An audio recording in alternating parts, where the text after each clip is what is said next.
एक समय की बात है, एक छोटे से गांव में राधा नाम की एक लड़की रहती थी। राधा बहुत मेहनती और होशियार थी, लेकिन उसे हमेशा लगता था कि वह जितना भी प्रयास करे वह कभी सफल नहीं होगी। उसने अपनी हर असफलता को अपनी किस्मत मान लिया था और उसने सपने देखना छोड़ दिया था। एक दिन गांव में एक संत आए। गांव के लोग उन्हें बहुत मानते थे और उनके प्रवचन सुनने के लिए दूर दूर से आते थे। राधा ने भी सोचा कि वह संत से मिलकर अपनी समस्याओं का समाधान पूछेगी।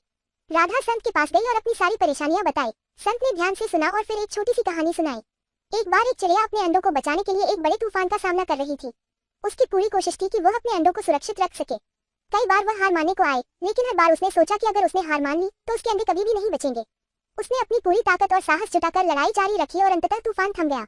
चिड़िया के अंडे सुरक्षित थे और कुछ समय बाद वे स्वस्थ बच्चे बन गए। संत ने राधा से कहा, तुम्हारी मेहनत और प्रयास तुम्हारी सबसे बड़ी ताकत है। हार मान लेना समाधान नहीं है, बल्कि हर असफलता तुम्हें सफलता के और करीब ले जाती है। बस अपना नजरिया बदलो और अपने सपनों के लिए संघर्ष करो। राधा ने संत की बातों को समझा और उसने अपने जीवन में नया नजरिया अपनाया। उसने अपनी मेहनत जारी रखी और हर असफलता को एक सीख के रूप में लिया। धीरे धीरे उसकी मेहनत रंग लाए और वह अपने सभी लक्ष्यों को प्राप्त करने में सफल हुई। इस कहानी से हमें ये शिक्षा मिलती है कि हमारी सोच और नजरिया हमारे जीवन को प्रभावित करते हैं। सकारात्मक सोच और निरंतर प्रयास से हम किसी भी चुनौती का सामना कर सकते हैं और सफल हो सकते हैं।